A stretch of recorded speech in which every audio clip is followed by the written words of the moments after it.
खुदावंद यीशु मसीह की सलामती आपके साथ हो। आज 9 मई 2023 है।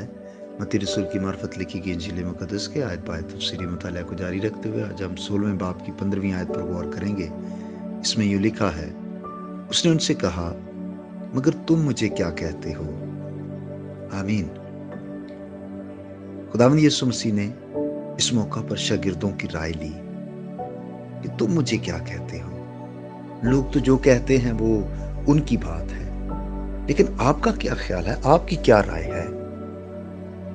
याद रखिए कि शागिर्दों को दूसरों से बेहतर तालीम दी गई थी।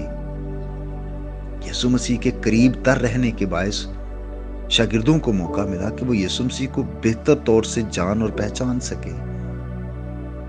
इसलिए जिन्हें मसीह से ज्यादा वाकफियत होती है, जिनको मसीह के बारे में ज्यादा इल्म और इरफान हासिल है, जरूर है कि मसीह के मुतालिक उन शागिर्दों की राय और जज्बात ज्यादा सच्चे होने चाहिए। वो लोग जो बाइबल को पढ़ते हैं, आज वो लोग जो गिरजाघर में जाते हैं, जो खुदावंद अपने खुदा की इबादत करते हैं, जरूर है कि वो मसीह के बारे में ज्यादा जाने, मसीह के बारे में उनकी राय और जज्बात ज्यादा सच्चे और पुख्ता होने चाहिए। उनको इस काबिल होना चाहिए कि मसीह के बारे में दूसरों से बेहतर बता सके। चाहे दूसरे मसीह के बारे में इतना बेहतर ना बता सके, लेकिन मैं और आप जो अंजील के पढ़ने वाले हैं, अंजील के सुनने वाले हैं, अंजील की मुनादी करने वाले हैं, जरूर है कि हम दूसरों से बेहतर बताएं कि मसीह एक्चुअली है क्या। वो महज एक नबी नहीं है, वो एक शाफी नहीं है। हाँ, वो शाफी है, जरूर है, लेकिन इससे बढ़कर वो क्या है कि वो रूहों की निजात के लिए हम उस पर भरोसा कर सकते हैं। वो निजात दहिंदा है। अब शागिर्दों को तरबियत दी गई थी कि दूसरों को कैसे सिखाना है, इसलिए बहुत जरूरी था कि वो खुद सच्चाई को समझते हों।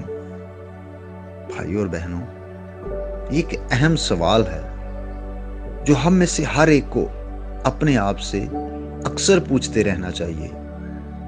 हम क्या कहते हैं कि खुदावंद यीशु मसीह कौन है, किस किस्म की हस्ती है? याद रखिए, हमारे अच्छे या बुरे होने का इन्हिसार इस बात पर है कि हम यीशु मसीह के बारे में जो ख्यालात रखते हैं, हमारी जो राय है, वो दुरुस्त है या गलत। अगर हम यीशु मसीह के बारे में दुरुस्त राय रखते हैं तो यकीनन हम गुनाह और बदी से दूर रहेंगे। और जरूरत इसी बात की है कि हम मसीह के बारे में दुरुस्त तौर से जानें, दुरुस्त राय रखें, क्योंकि वो दुनिया का निजात दहिंदा है। खुदा आपके साथ हो। आइए हम दुआ करें। अब आप, हम तेरे बेटे यीशु मसीह के नाम से तेरी शुक्रगुजारी करते हैं। और आज सुबह मेरी दुआ है कि हमारी हिकमत में इजाफा फरमा, हमें दानाई बख्श, ताकि हम यीशु मसीह के बारे में और बेहतर जान सकें।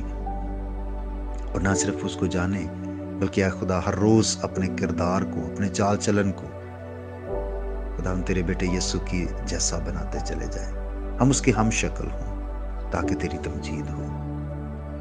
प्यारे आसमानी बाप, मेरी दुआ है जितने भाई बहनें, बच्चे, बुजुर्ग इस पैगाम को सुने, उनको बरकत दे, इनके घरानों को बरकत दे।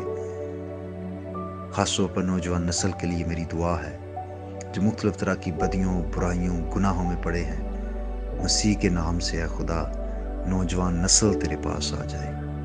जो नाफरमान है, ऐ खुदा वो फरमा बरदार हो और तेरी तमजीद हो, यीशु मसीह के नाम से, आमीन। मेरा नाम पास्टर बिशारत है और ये पैगाम आपको इवेंजेलिकल चर्च अट्टा की तरफ से भेजा गया। अब तक हमारा चैनल सब्सक्राइब नहीं किया तो अभी सब्सक्राइब करें और बेल आइकॉन को क्लिक करके हमारी लेटेस्ट वीडियोस के बारे में अपडेट जानें।